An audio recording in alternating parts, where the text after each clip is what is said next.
हो गई।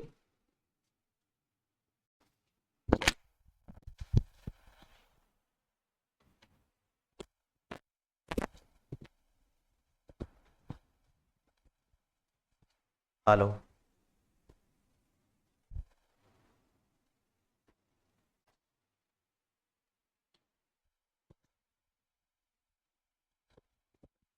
Hello.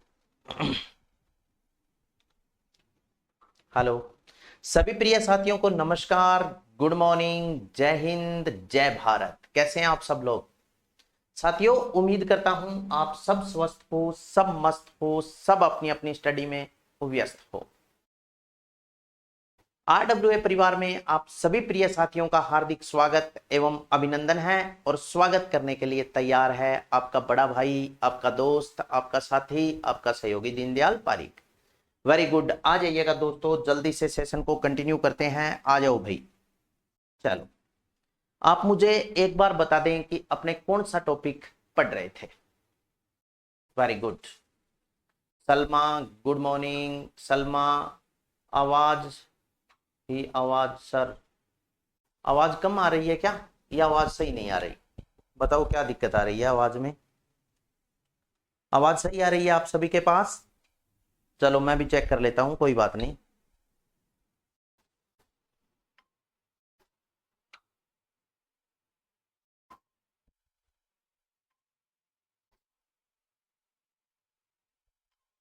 Very good, आ जाओ सभी। Good morning, good morning, good morning. अब अपना जो टाइम है ना, वो डेली यही टाइम रहेगा। जो अपना डेली का जो टाइम है वो आप सभी को पता है, 12 बजे ही होगा अब अपनी क्लास का, ठीक है ना? हम्म।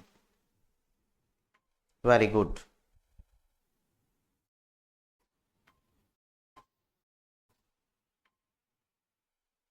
चलिए, सही आ रही है ना आवाज?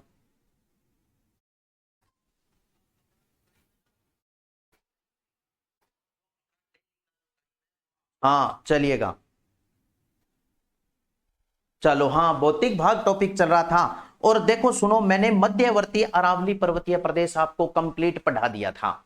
मध्यवर्ती अरावली पर्वतीय प्रदेश की अपने कंप्लीट बातें कर ली थी। मैंने आपको अरावली के बारे में सर्वप्रथम बेसिक बात बताई थी। फिर मैंने अरावली के बारे में आपको बताया था कि ये जो अरावली पर्वतमाला है, ये कौन से काल की, कौन से समय की, कौन से युग की चट्टान है, अरावली का निर्माण कैसे हुआ। ठीक है। अब अपने बात करेंगे दोस्तों आज दक्षिणी पूर्वी पठारी प्रदेश के बारे में। सर्वप्रथम मैं हेडिंग डाल रहा हूं, क्या पढ़ेंगे?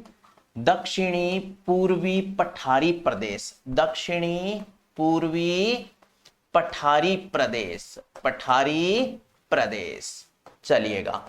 इसके बाद में दक्षिणी पूर्वी पठारी प्रदेश पढ़ने के बाद में लास्ट में अपने एक बात, कल के सेशन में मैंने आपको कहा था कि इसके बाद में लास्ट में जो अपने चर्चा करेंगे दक्षिणी पूर्वी पठारी प्रदेश पढ़ने के बाद में फिर अपने अन्य पहाड़ियों में कुछ और पहाड़ियां पढ़ेंगे, जिसके बारे में अपने को पता होना बेहद जरूरी है कि कौन कौन सी पहाड़ी कहां कहां पर स्थित है। चलिएगा, ठीक है। आवाज कम है क्या? चलिएगा, बढ़ा देंगे। अब बताओ, अब तो आवाज फुल होगी। अब मुझे नहीं लगता आवाज कम है। तो दक्षिणी पूर्वी पठारी प्रदेश साथियों, अब ना मैप की जरूरत नहीं है। अब अपने इस प्रकार ऐसे, जैसे मान लो मैंने आपके सामने मैप बनाया, अब आप मुझे बताते जाना सारी बात। जैसे ये है अपना सुंदर राज्य, पावन धरा, देवों की भूमि, वीरों की भूमि, राजस्थान। ठीक है। राजस्थान की आकृति विषम कोणीय त्रिभुज के समान या विषम कोणीय चतुर्भुज के समान, विषम कोणीय चतुर्भुजाकार या पतंगाकार है। ठीक है ना? राजस्थान की, सर दिखाई नहीं दे रहा? सर दिखाई नहीं दे रहा है, नीचे लिख, कोई बात नहीं, थोड़ा सा नीचे लिख दूंगा। दक्षिणी पूर्वी पठारी प्रदेश दिखाई नहीं दे रहा है, कोई बात नहीं, नीचे लिख दूंगा। ठीक है। तो अब देखो, ये है राजस्थान। सर्वप्रथम एक नंबर पर अपने जिस क्षेत्र के बारे में बात की वो ये क्षेत्र था, ये इधर वाला। ये जो क्षेत्र था ये था उत्तर पश्चिमी मरुस्थलीय प्रदेश। और इस उत्तर पश्चिमी मरुस्थलीय प्रदेश के दो भाग कर दिए थे इस प्रकार। ये तो था साथियों भारतीय महामरुस्थल। ये क्या था? भारतीय महामरुस्थल। भारतीय महामरुस्थल। अब जो इसका दूसरा भाग ये था ना, ये था राजस्थान बांगर। इसको क्या नाम दिया था? राजस्थान बांगर या अर्ध मरुस्थलीय प्रदेश नाम दिया था। एक तो था भारतीय महामरुस्थल, दूसरा था राजस्थान बांगर या अर्ध मरुस्थलीय प्रदेश। इसके बाद में फिर ये पार्ट अपने पढ़ा था, इसके बारे में अध्ययन किया था, ये पढ़ा था अपने, और इसको अपने क्या नाम देते हैं, मध्यवर्ती अरावली पर्वतीय प्रदेश। ये क्या है, अरावली पर्वतीय प्रदेश। अब इधर देखना, अब जिस क्षेत्र के बारे में बात करेंगे वो क्षेत्र कौन सा है। तो अब इस क्षेत्र के बाद में जो क्षेत्र आएगा वो ये क्षेत्र है, और इस क्षेत्र को अपने क्या नाम देंगे, ध्यान पूर्वक देखना, ये जो क्षेत्र है ये, इस क्षेत्र को नाम देंगे दक्षिणी पूर्वी पठारी प्रदेश। ये क्या है, दक्षिणी पूर्वी पठारी प्रदेश, पूर्वी पठारी प्रदेश।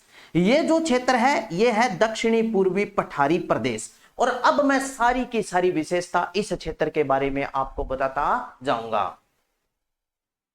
ठीक है, अब इस क्षेत्र के बारे में, हाँ कोई बात नहीं, ऊपर लिखा है जो दक्षिणी पूर्वी पठारी प्रदेश लिखा है मैंने ऊपर, वो मैं नीचे कर दूंगा, चिंता मत करो, कोई बात नहीं, ठीक है ना। तो ये अब इसके बाद में दक्षिणी पूर्वी पठारी प्रदेश नाम लिखा है, कोई बात नहीं, उसको मैं इरेज कर दे करके और नीचे कर दूंगा। लेकिन अब जो ये तो आपको स्पष्ट दिखाई दे रहा है, अब जो क्षेत्र पढ़ेंगे वो क्षेत्र कौन सा है, दक्षिणी पूर्वी पठारी प्रदेश। तो इस दक्षिणी पूर्वी पठारी प्रदेश की सारी बातें अब मैं आपको बताता जाऊंगा, और आप मेरी बात को ध्यान पूर्वक सुनते जाओगे। चलिएगा भाई, अब अपने स्टार्ट करते हैं, चलो।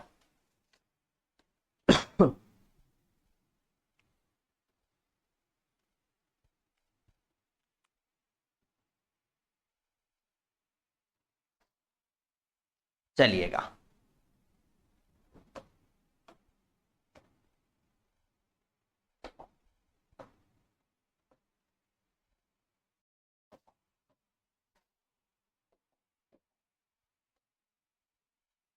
अब आप मुझे यह बताओ कि मैंने उत्तर पश्चिमी मरुस्थलीय प्रदेश का क्षेत्रफल आपको कितना बताया था।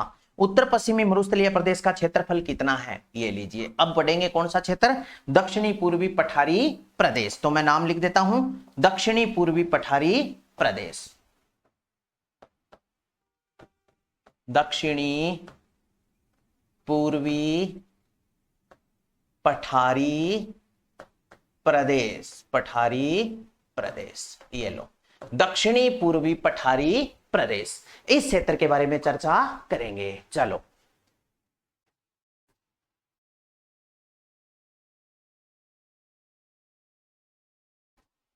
ये दिखाई नहीं दे रहा ना,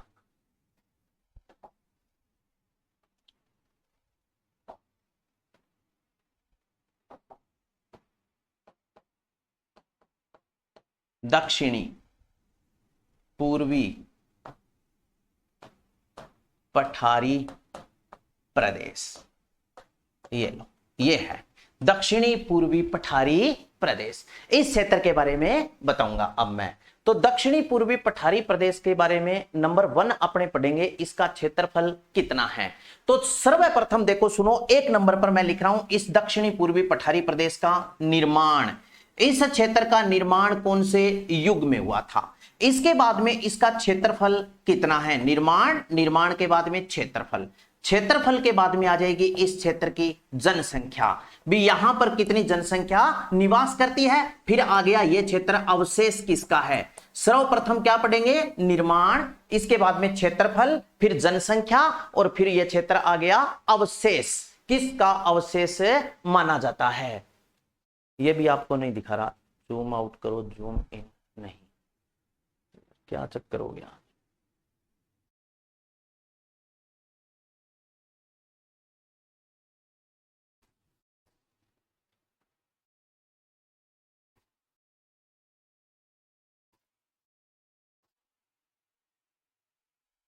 चलो,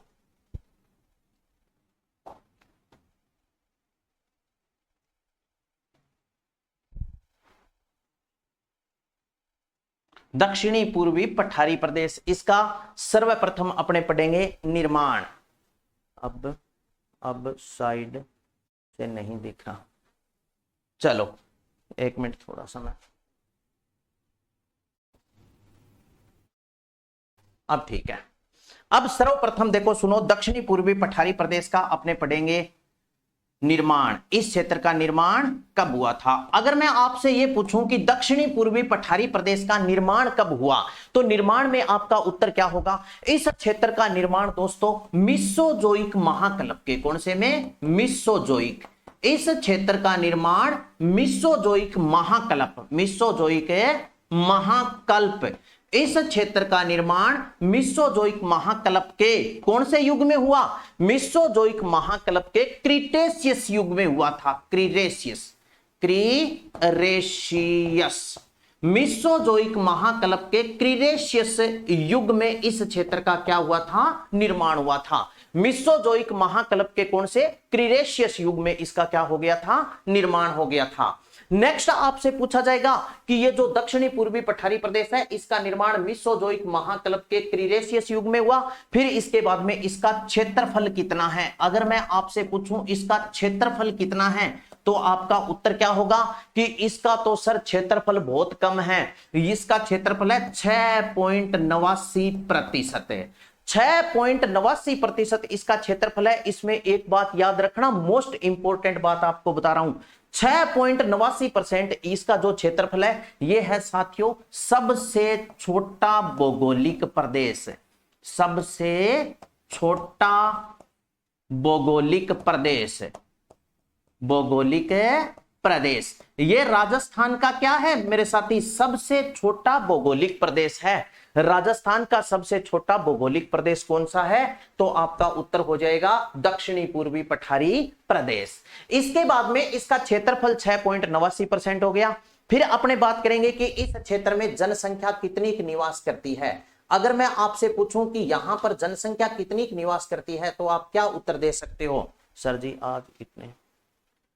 आज थोड़ा सा मैं आउटसाइड से क्लास ले रहा हूं, ठीक है ना। तो निर्माण मीसोजोइक महाकल्प के क्रीटेशियस युग में, क्षेत्रफल 6.89%, सबसे छोटा भौगोलिक प्रदेश है ये। इसके बाद में नंबर 3 पर इंपॉर्टेंट बात देखो, यहां पर जनसंख्या कितनी की निवास करती है? दक्षिणी पूर्वी पठारी प्रदेश की जो जनसंख्या है वो है 11%। यहां पर 11% जनसंख्या क्या करती है? निवास करती है। टोटल राजस्थान की यहां पर 11% जनसंख्या निवास करती है। चलिएगा, जनसंख्या के बाद में नेक्स्ट अपने बात करेंगे कि ये जो क्षेत्र है ये अवशेष किसका है? दक्षिणी पूर्वी पठारी प्रदेश अवशेष। अगर मैं आपसे पूछूं कि ये अवशेष किसका है, तो आपका उत्तर क्या होगा कि जी ये क्षेत्र तो अवशेष माना जाता है गोंडवाना लैंड का, ठीक है ना। कोई बात नहीं, कर दूंगा। ये अवशेष है गोंडवाना भूमि, गोंडवाना भूमि, या इसको बोलते हैं गोंडवाना लैंड। तो गोंडवाना लैंड, ये क्षेत्र अवशेष गोंडवाना भूमि का माना जाता है। गोंडवाना भूमि का क्या माना जाता है? ये क्षेत्र अवशेष माना जाता है। जैसे अब देखो, अरावली भी मैंने आपको किसका अवशेष बताया? गोंडवाना भूमि का। अरावली भी गोंडवाना भूमि का अवशेष है, और दक्षिणी पूर्वी पठारी प्रदेश भी गोंडवाना भूमि का क्या है? अवशेष है।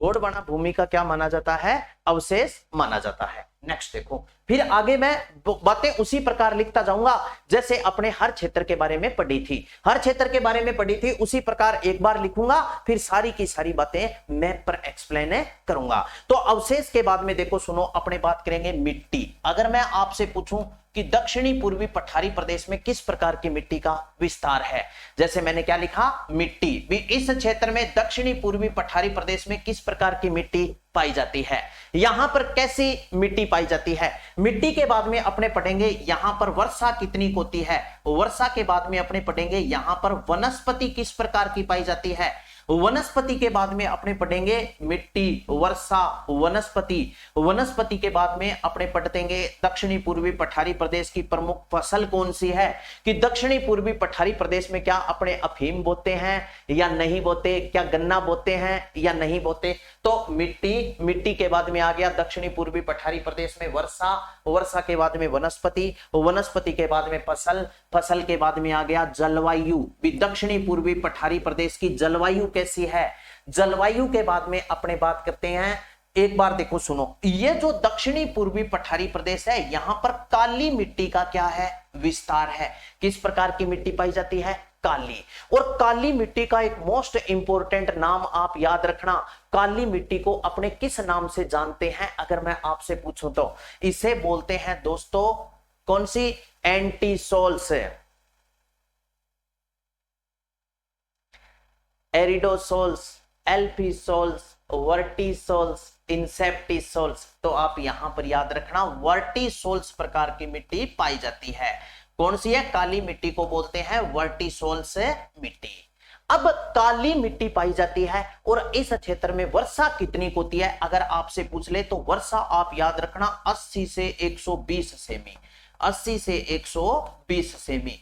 इस क्षेत्र में 80 से 120 सेंटीमीटर तक क्या होती है, वर्षा। मिट्टी कैसी है, काली, काली मिट्टी को बोलते हैं वर्टिसोल्स। वर्षा होती है यहां 80 से 120 सेमी। अब एक प्रश्न बहुत बार पेपर में पूछा जाता है कि वनस्पति कितने सेमी वर्षा वाले क्षेत्रों में, कितने सेमी वर्षा वाले क्षेत्रों में सदाबहार या सागवान प्रकार के वनों का विस्तार है। ठीक है, कितने सेमी वर्षा वाले क्षेत्रों में सदाबहार या सागवान प्रकार के वनों का विस्तार है आपसे पूछ ले तो 80 से 120 सेमी। यहां पर वनस्पति पाई जाती है, याद रखना सदाबहार।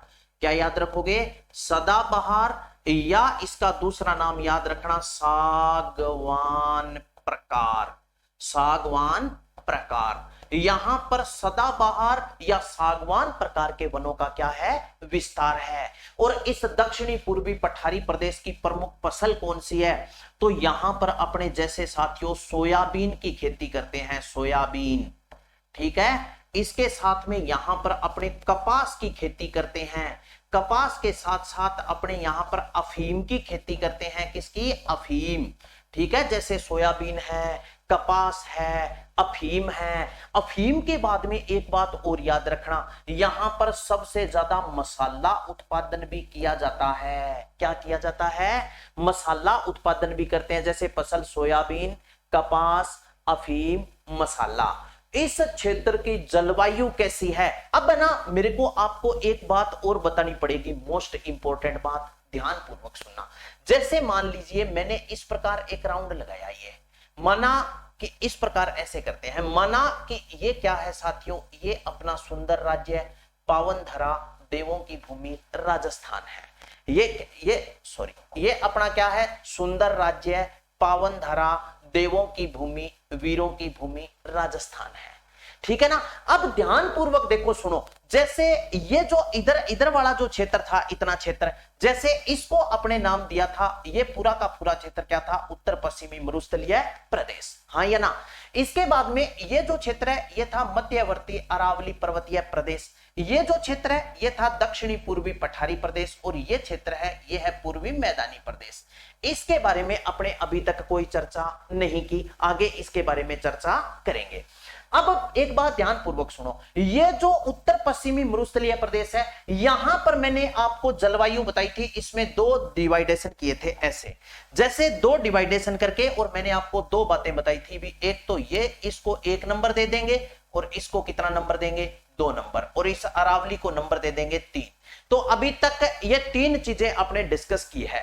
1 नंबर पर अगर आपसे पूछ ले ये जो क्षेत्र है, ये क्षेत्र कौन सा है साथियों, इस क्षेत्र को अपने नाम देते हैं, ये जो क्षेत्र है ये है भारतीय महामरुस्थल।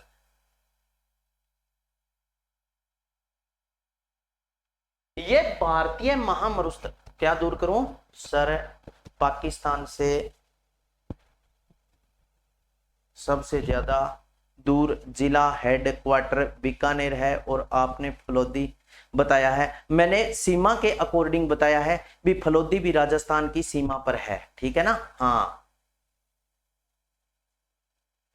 हम्म, इसलिए मैंने बताया है। तो अब देखो सुनो, अब ये जो एक नंबर क्षेत्र है, मैंने आपको भारतीय महामरुस्थल में बताया था कि भारतीय महामरुस्थल में किस प्रकार की जलवायु पाई जाती है। अगर आपसे पूछ ले तो भारतीय महामरुस्थल में किस प्रकार की जलवायु पाई जाती है?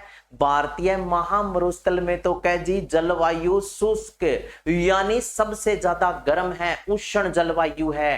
ठीक है, राजस्थान बांगर या अर्ध मरुस्थलीय प्रदेश में अर्ध शुष्क जलवायु पाई जाती है और अरावली पर्वतमाला पर उप आर्द्र प्रकार की जलवायु पाई जाती है।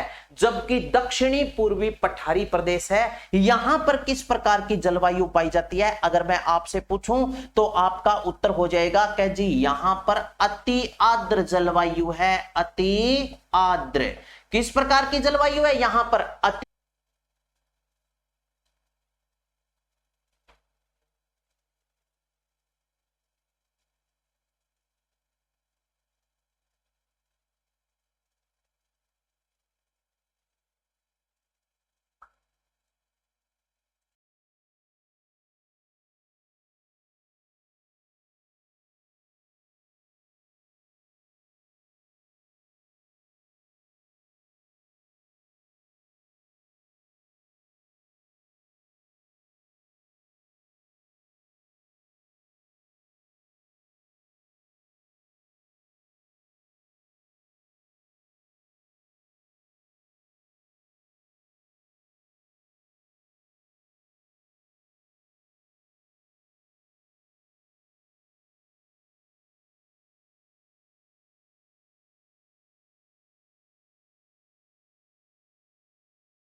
हेलो, आवाज आ रही है भाई?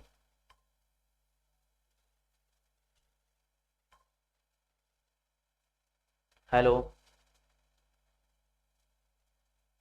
नहीं बैक हो रही है।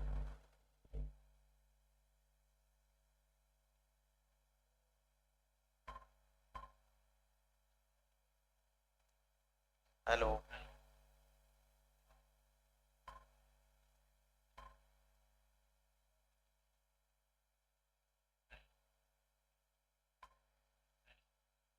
चल रही है क्या?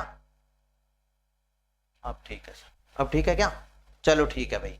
तो देखो सुनो, अपने जो चर्चा कर रहे थे वो इसी दक्षिणी पूर्वी पठारी प्रदेश में जलवायु के बारे में आपको बता रहा था। और जलवायु के बारे में बताते हुए मैंने आपको क्या क्या बातें बताई है। जैसे मैंने आपको ये बताया था कि ये जो दक्षिणी पूर्वी पठ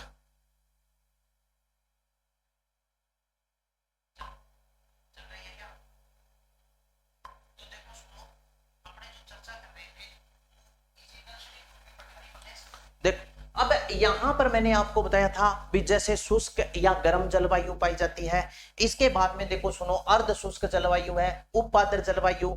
और अब ये जो दक्षिणी पूर्वी पठारी प्रदेश है ना, यहां पर किस प्रकार की जलवायु पाई जाती है अगर आपसे पूछ ले तो यहां पर साथियों मोस्ट इंपोर्टेंट है, सीधा प्रश्न पूछा जाता है, अति आर्द्र जलवायु पाई जाती है। कैसी? अति आर्द्र। अति आर्द्र प्रकार की जलवायु इस क्षेत्र में पाई जाती है। ये जो अति आर्द्र जलवायु वाला क्षेत्र है, ये राजस्थान का सबसे ठंडा क्षेत्र है। जैसे अपने बात करें तो राजस्थान का, जैसे अपने बोल सकते हैं शिमला, राजस्थान का मंसूरी, राजस्थान का चेरापूंजी, यही क्षेत्र है। यहां पर सबसे ठंड है, सबसे ज्यादा यहां पर क्या है? ठंड है। यहां पर खूब ठंड पड़ती है। लेकिन ऐसा नहीं है, अपने बोल सकते हैं कि ये राजस्थान का कौन सा क्षेत्र है? अति आर्द्र जलवायु क्षेत्र है। समझ गए? अब जलवायु के बाद में देखो सुनो, नेक्स्ट वनस्पति हो गई, फसल हो गई, जलवायु हो गई, वर्षा हो गई। अब अपने बात करते हैं कि इस क्षेत्र की औसतन ऊंचाई कितनी है, एवरेज ऊंचाई। तो अपने लिखते हैं इस क्षेत्र की औसत ऊंचाई। तो आप मुझे बताओ जल्दी से, इस क्षेत्र की औसत ऊंचाई कितनी है? जैसे अरावली में मैंने आपको 3 बातें बताई थी, बताओ हाँ या ना? अरावली के बारे में 3 बातें बताते हुए। हेलो, वॉइस प्रॉब्लम अब ओके है? अब बताओ एक बार आप मुझे कमेंट करके कि ओके है क्या, आवाज मेरी बिल्कुल सही आ रही है क्या? Very good.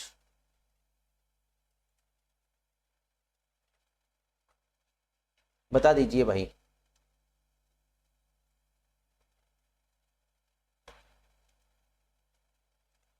चलिए, सही आ रही है? वॉइस प्रॉब्लम है? वॉइस आ रही है ना सही? कहाँ प्रॉब्लम है? हेलो, बिल्कुल सही आ रही है वॉइस तो। यस सर, क्लियर है। Very good, very good, very good.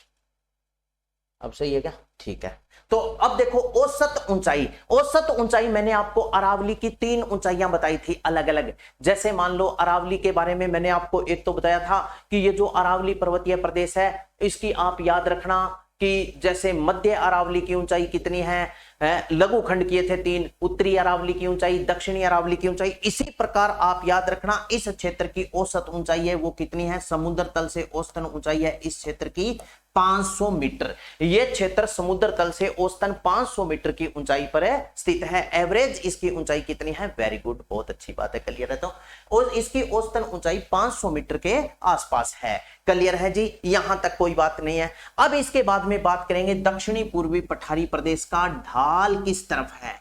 अब ढाल के बारे में बात करें तो देखो सुनो, सबसे ज्यादा जो नदियां हैं, सबसे ज्यादा जो नदियां हैं राजस्थान में वो दक्षिण दिशा से प्रवेश करती है। बताओ हाँ या ना? जैसे वो दक्षिण दिशा से नदियां प्रवेश करती है और उत्तर दिशा की तरफ उसका पानी, उनका पानी बहता है। इसी प्रकार दक्षिणी पूर्वी पठारी प्रदेश, यहां पर अगर ढाल के बारे में बात करें तो देखो सुनो, जैसे मान लीजिए ये है दक्षिणी पूर्वी पठारी प्रदेश, ये है दक्षिणी पूर्वी पठारी प्रदेश। अब इसका ढाल किस तरफ है ये सर्च अपने को करना है। अब ढाल के बारे में बात करें तो जैसे आपने जैसे ये राजस्थान है और ये अपने आधार ले लेते हैं, ये है इतना दक्षिणी पूर्वी पठारी प्रदेश भी, ये तो राजस्थान है और ये क्या है, दक्षिणी पूर्वी पठारी प्रदेश। ध्यान पूर्वक देखना, जैसे मान लीजिए चंबल नदी का उद्गम होता है जाना पाव की पहाड़ी से। कौन सी पहाड़ी से? जाना पाव की पहाड़ी महूगाम इंदौर जिला मध्य प्रदेश से निकलती है। जाना पाव की पहाड़ी महूगाम इंदौर जिला मध्य प्रदेश से निकलने के बाद में इंदौर, रतलाम, मंदसौर जिलों में बहते हुए, इंदौर, रतलाम, मंदसौर जिलों में बहते हुए चौरासीगढ़ के निकट स्थित चित्तौड़गढ़ से राजस्थान में प्रवेश करती है। फिर चित्तौड़गढ़, कोटा, बूंदी, सवाई माधोपुर, करौली, धौलपुर में बहते हुए आगे उत्तर प्रदेश में चली जाती है। बताओ हाँ या ना? चलो, इसके बाद में फिर देखो, इसी प्रकार आहू नदी का उद्गम होता है सुसनेर गांव मध्य प्रदेश से, ठीक है, और राजस्थान में आ गई। इसी प्रकार काली सिंध नदी का उद्गम होता है बांगली गांव की पहाड़ियां, देवास जिला मध्य प्रदेश से, ये भी इस प्रकार बहते हुए राजस्थान में आ जाती है। और इस प्रकार ऐसे बहते हुए आगे ये राजस्थान से बाहर चली जाती है। बताओ हाँ या ना? ऐसे जैसे चंबल की सहायक नदी है चंबल, फिर इस प्रकार आकर के कौन सी नदी में मिल जाएगी? यमुना नदी में मिल जाएगी।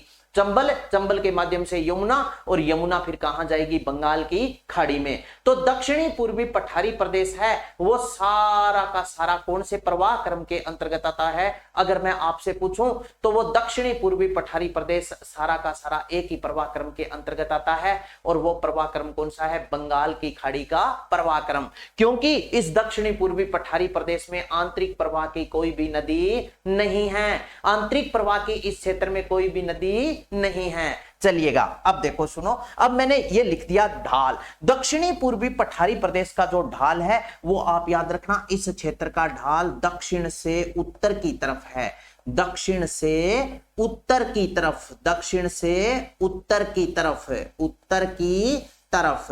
इस क्षेत्र का ढाल दक्षिण दिशा से उत्तर दिशा की तरफ है। तो अपने याद रखेंगे कि दक्षिणी पूर्वी पठारी प्रदेश का जो ढाल है वो दक्षिण से उत्तर की तरफ है। चलिएगा, नेक्स्ट अपने आगे की बातें और करेंगे।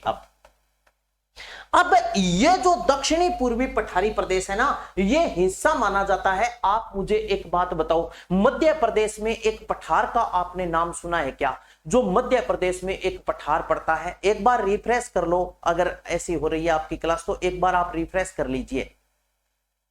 कौन बोल रहा है? हाँ, सचिन कुमार, एक बार आप रिफ्रेश कर लो, फिर नहीं होगी, ठीक है ना? तो अब देखो सुनो, नेक्स्ट आपको मैं बता रहा हूं कि ये जो दक्षिणी पूर्वी पठारी प्रदेश है, ये मध्य प्रदेश में एक पठार पड़ता है, और उस पठार का नाम है मालवा का पठार। कौन सा पठार है? मालवा का पठार।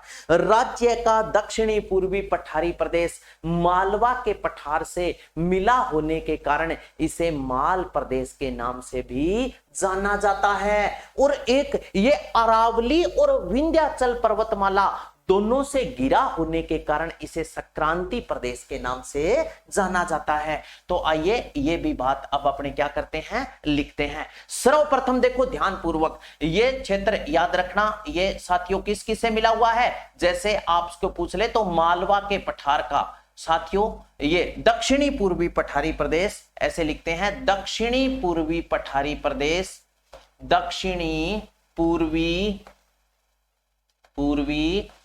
पठारी प्रदेश, पठारी प्रदेश, दक्षिणी पूर्वी पठारी प्रदेश मालवा के पठार का उत्तरी भाग, मालवा के पठार का, मालवा के पठार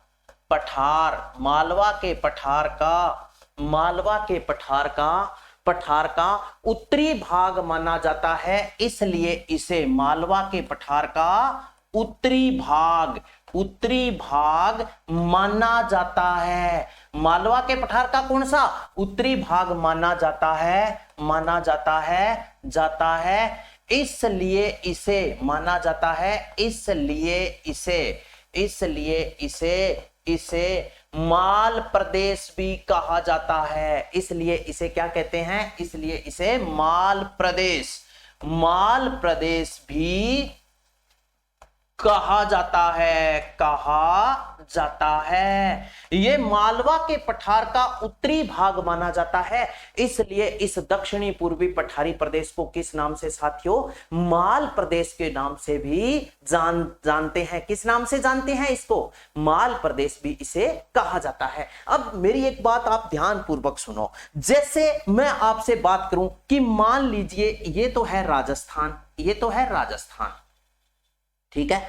इसके बाद में यहां पर जो अपना पड़ता है वो कौन सा, यहां पर क्या पड़ता है, अपना पड़ोसी राज्य है एमपी, और एमपी में यहां पर कौन सा पठार फैला है, मालवा का पठार, और यहीं पर है विंध्याचल पर्वतमाला। अब मालवा के पठार और विंध्याचल पर्वतमाला का हिस्सा होने के कारण इसे साथियों किस नाम से, माल प्रदेश के नाम से भी जानते हैं। ठीक है ना, एक बार अपने ये सारी बातें नोट कर लेंगे, और कल मैं आपको ये सारी की सारी जितनी भी बातें हैं ये सारी मैप पर बताऊंगा। ठीक है ना, भी जैसे इसका क्षेत्रफल कितना है, क्या इसकी डायरेक्शन है, क्या इसकी फिजिकल विशेषता यानी भौगोलिक विशेषता, इसकी सारी बातें जो नोट की है वो कल की सेशन में आपको मैं मैप पर बताऊंगा, क्योंकि आज अपने लिख लेते हैं और कल अपने मैप पर देखेंगे तो आपके सारी बातें अच्छे से समझ में आ जाएगी। माल प्रदेश कहा जाता है। नेक्स्ट लिखो, यह क्षेत्र अरावली और यह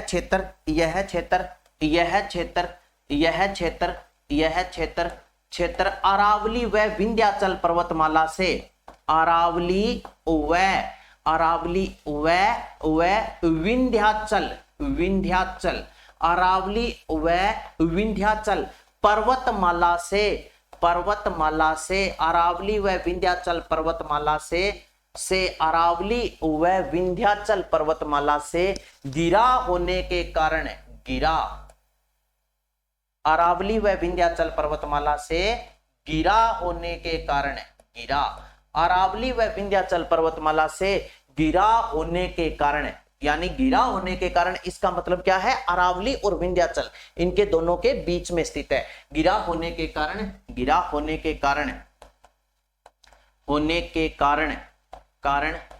या अपने बोल सकते हैं, या ऐसे लिख लेना, बीच में स्थित होने के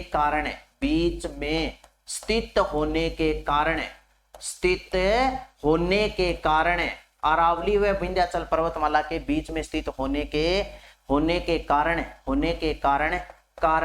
इसे संक्रांति प्रदेश कहते हैं। इसे संक्रांति, यहां पर देखो सुनो, मालवा के पठार का कौन सा भाग होने के कारण है, मालवा के पठार का उत्तरी भाग होने के कारण है। कौन सा, उत्तरी, इसलिए इसे माल प्रदेश, और अरावली व विंध्याचल पर्वतमाला से घिरा होने के कारण इसे संक्रांति प्रदेश कहते हैं। संक्रांति प्रदेश, अरावली और विंध्याचल पर्वतमाला से घिरा होने के कारण इसे क्या कहते हैं, इसे साथियों संक्रांति प्रदेश कहा जाता है।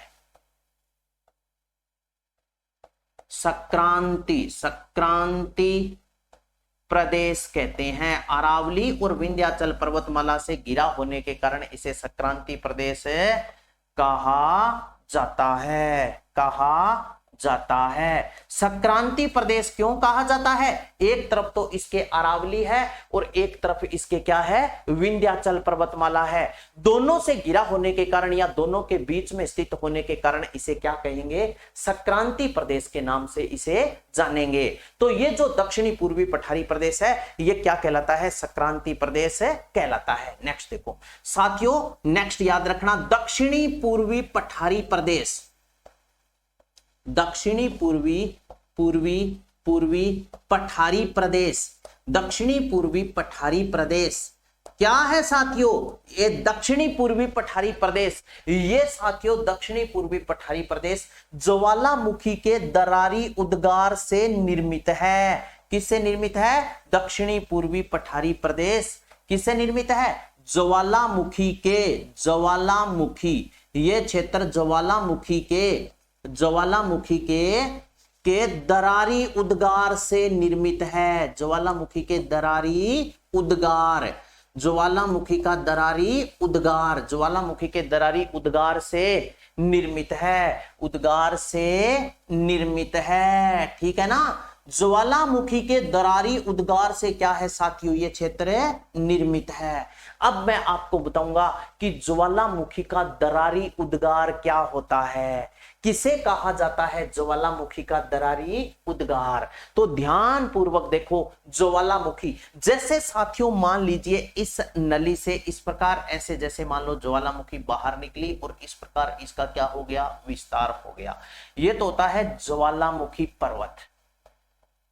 ये क्या होता है? ज्वालामुखी पर्वत के नाम से ये जाना जाता है। ये तो होता है ज्वालामुखी पर्वत।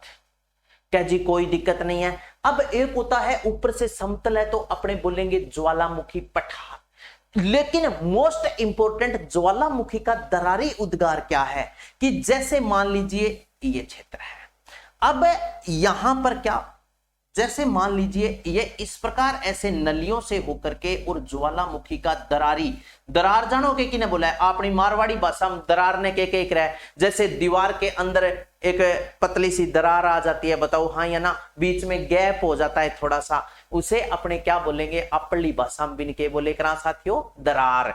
तो ये क्या है? जैसे इस प्रकार दरारें हैं और इन दरारों से इस प्रकार ऐसे क्या करेगा? ज्वालामुखी बाहर निकलेगी, ऐसे ऐसे ऐसे, इनसे क्या होगा? बाहर। और जैसे ही लावा बाहर निकलेगा वो उसका यहां पर इस प्रकार ऐसे क्या हो जाएगा? विस्तार। जो लावा बाहर निकलेगा उसका इस प्रकार विस्तार हो गया, तो ये क्या बन गया? ज्वालामुखी का दरारी उद्गार। ये क्षेत्र किससे निर्मित माना जाता है?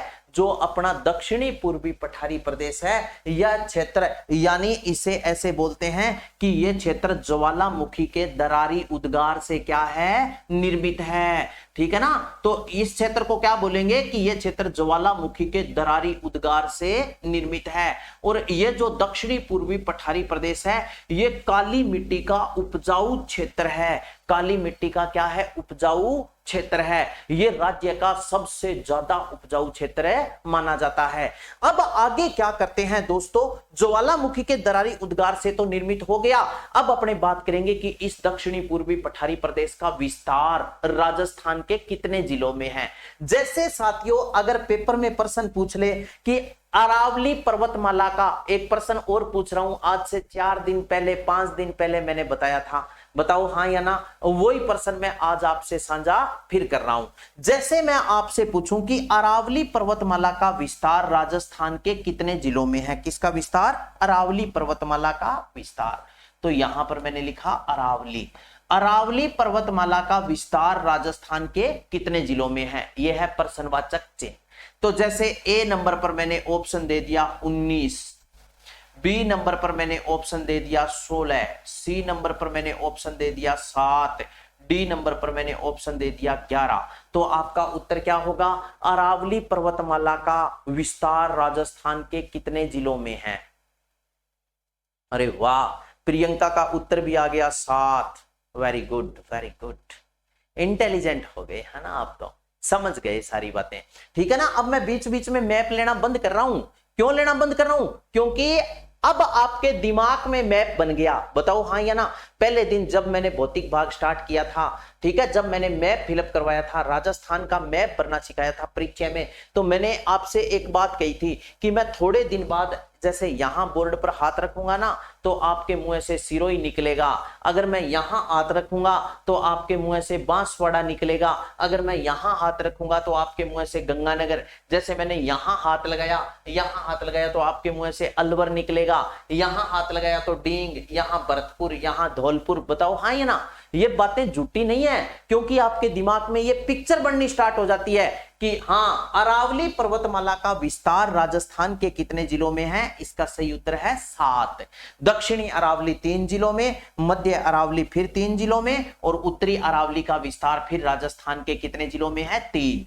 ठीक है, उत्तरी अरावली 3, मध्य अरावली 1 और दक्षिणी अरावली 3। तो 3 और 3 6 और 1 कितना हो गया? 7। अब बात करेंगे दक्षिणी पूर्वी पठारी प्रदेश का विस्तार। तो यहां मैं लिख रहा हूं दक्षिणी पूर्वी पठारी प्रदेश का विस्तार, दक्षिणी पूर्वी पठारी प्रदेश का विस्तार, दक्षिणी पूर्वी पठारी प्रदेश का विस्तार, पठारी प्रदेश, दक्षिणी पूर्वी पठारी प्रदेश का विस्तार।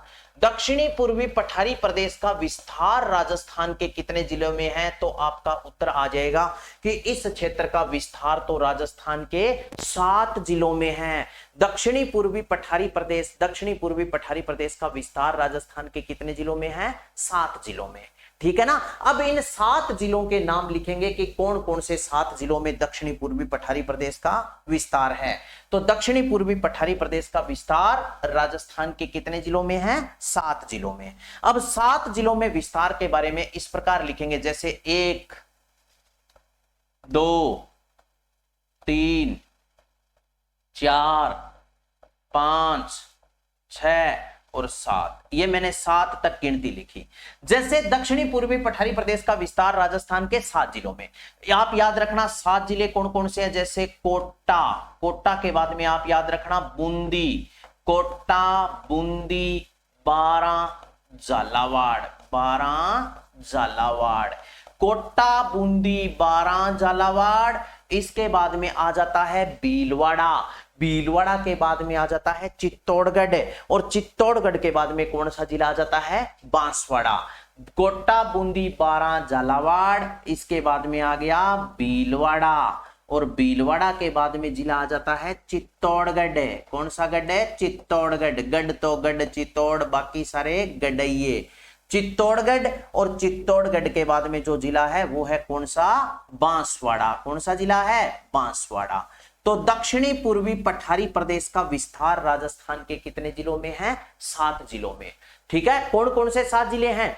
कोटा, बूंदी, बारां, झालावाड़, इसके बाद में आ गया भीलवाड़ा, भीलवाड़ा के बाद में चित्तौड़गढ़, और चित्तौड़गढ़ के बाद में बांसवाड़ा। इन 7 जिलों में क्या है? दक्षिणी पूर्वी पठारी प्रदेश का विस्तार है। अब मोस्ट इंपोर्टेंट बात सुनो, आगे फिर विस्तार तो 7 जिलों में हो गया, लेकिन अब धरातलीय स्थिति के आधार पर आगे क्या करते हैं? इस दक्षिणी पूर्वी पठारी प्रदेश के 2 भाग कर देते हैं। कितने भाग? 2 भाग।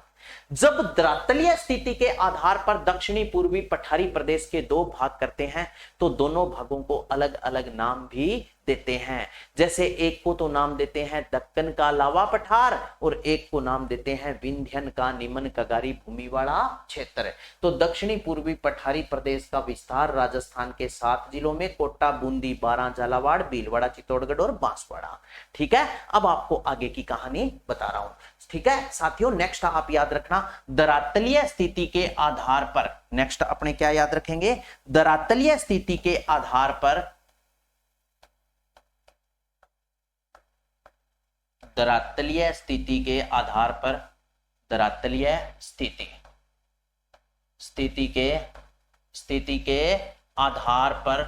धरातलीय स्थिति के आधार पर दक्षिणी पूर्वी पठारी प्रदेश के, दक्षिणी पूर्वी पठारी प्रदेश के, दक्षिणी पूर्वी पठारी प्रदेश के दो भाग हो जाते हैं, दो भाग हो जाते हैं, दो भाग हो जाते हैं। धरातलीय स्थिति के आधार पर दक्षिणी पूर्वी पठारी प्रदेश के कितने, दो भाग हो जाते हैं। जब दो भाग होंगे तो दोनों भागों को अलग अलग नाम भी देना पड़ेगा, और दोनों भागों को जो अलग अलग नाम देंगे वो क्या नाम देंगे, एक को तो नाम देंगे दक्कन का लावा पठार और दूसरे को नाम देंगे विंध्यन का निम्न कगारी भूमि वाला क्षेत्र। तो भाग कितने हो गए, दो।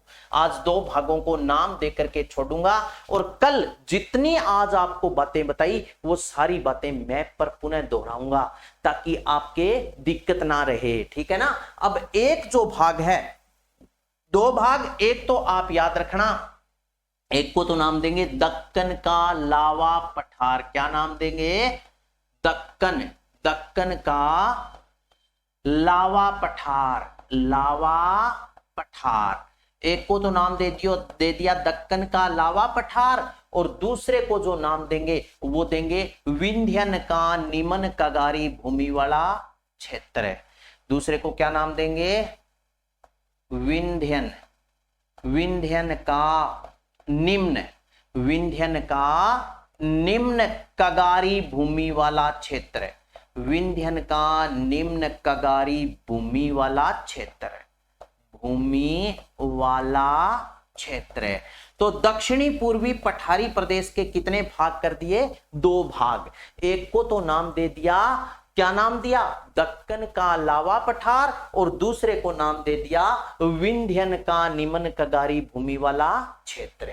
एक बार फास्टली मैं दोहरा देता हूं, देखो सुनो। अपने जो चर्चा की थी वो दक्षिणी पूर्वी पठारी प्रदेश के बारे में। सर्वप्रथम मैंने आपको बताया था कि ये जो दक्षिणी पूर्वी पठारी प्रदेश है, इस क्षेत्र में देखो सुनो, यहां तक की बातें अपने पढ़ ली। तो एक नंबर पर सर्वप्रथम मैंने आपको बताया था कि इसका निर्माण कब हुआ था, तो मिसोजोइक महाकल्प के क्रीटेशियस युग में क्या हुआ था, इस क्षेत्र का निर्माण हुआ था, ठीक है। 6.89% क्षेत्रफल है। ये राजस्थान का सबसे छोटा भौगोलिक प्रदेश है, ठीक है। सबसे बड़ा कौन सा है, उत्तर पश्चिमी मरुस्थलीय प्रदेश। यहां पर काली मिट्टी है, यहां पर कपास की, अफीम की, सोयाबीन की, दलहन खेती करते हैं अपने। इसके बाद में फिर मैंने आपको बताया कि यहां पर सदाबहार या सागवान प्रकार के वनों का विस्तार है। सदाबहार या सागवान प्रकार के वन वो होते हैं जो वर्ष भर हरे भरे रहते हैं, कभी भी पत्ते नहीं गिराते हैं, ठीक है ना। इसके बाद में 80 से 120 सेमी यहां पर वर्षा होती है। अति आर्द्र जलवायु है। राजस्थान का शिमला, मंसूरी, चेरापूंजी यही है। इसका ढाल दक्षिण से उत्तर की ओर है।